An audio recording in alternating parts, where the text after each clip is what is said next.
মানিকপুৰত অসম ছাত্ৰ সন্থাৰ শ্বহীদ দিৱস পালন। 860 গৰাকী শ্বহীদৰ পৰিয়ালক সংস্থাপন দিয়াৰ দাবী চৰকাৰক।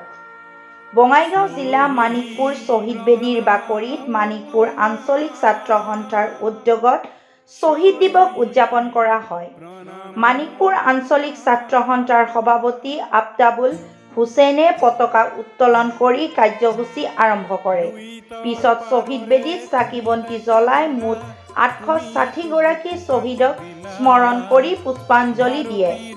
পূৰ্বৰ 855 গৰাকী আৰু কা আন্দোলনৰ সময়ত শ্বহীদ হোৱা 5 গৰাকীক লৈ মুঠ 860 গৰাকী শ্বহীদক স্মৰণ কৰে। শ্বহীদ দিৱসৰ দিনা 860 গৰাকী শ্বহীদৰ পৰিয়ালক সংস্থাপন দিবলৈ চৰকাৰক দাবী জনায়। শ্বহীদ দিৱসৰ লগতে সংগতি ৰাখি 8 আৰু 9 দুটা শাখাত ৰচনা আৰু চিত্ৰাংকন প্ৰতিযোগিতা অনুষ্ঠিত কৰে। ৰচনাৰ বিষয় আছিল ক শাখাৰ অসম আন্দোলন আৰু খ শাখাত ভূপেন হাজৰিকা। চিত্ৰাংকন প্ৰতিযোগিতাৰ ক শাখাত গড় আৰু খ শাখাত কাৰেংঘৰ। বিজয়ী প্ৰতিযোগীসকলক অসমীয়াৰ স্বাভিমান ফুলান গামোচা, মানপত্ৰ আৰু ট্ৰফি প্ৰদান কৰে। 860 গৰাকী শ্বহীদৰ প্ৰতি সন্মান জনাই শ্বহীদৰ বাকৰিত গছপুলি ৰোপণৰ কাৰ্যসূচী আৰম্ভ কৰে মানিকপুৰ প্ৰেছ ক্লাবৰ সভাপতি আব্দুল চৌবহান আলীয়ে। অনুষ্ঠানৰ কাৰ্যসূচীত সন্ধিয়া 5 বজাত 860 গছি বন্তি প্ৰজ্বলন কৰা হ'ব। News desk, Bijni first 24। শ্বহীদসকলৰ যি অৱদান, যি বলিদান, সেয়া আমি কেতিয়াও নুই কৰিব নোৱাৰোঁ বা আমি পাহৰিব নোৱাৰোঁ।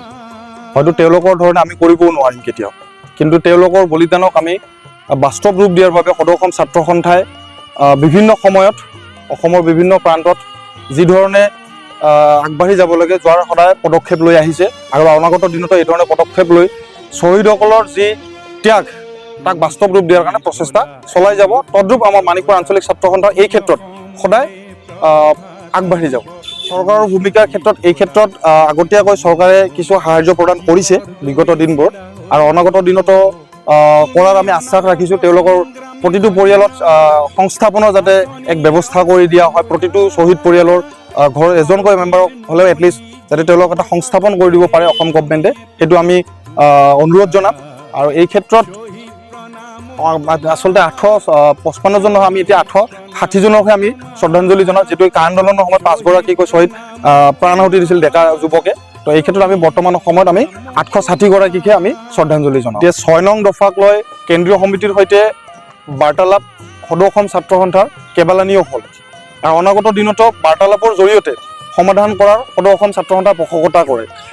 পথৰ আন্দোলন, ৰাজপথৰ আন্দোলনতকৈ চৰকাৰৰ সৈতে বহি আলোচনাৰ মাধ্যমেৰে সমাধান কৰাটো সদৌ অসম ছাত্ৰ সন্থাই পক্ষপাতি কৰে আৰু অনাগত দিনতো এই প্ৰচেষ্টাৰ মাজেৰে সুফল পাম বুলি আমি আশাবাদী। অসমবাসী এই জনাওঁ যে শ্বহীদৰ স্মৃতিক সদায় যাতে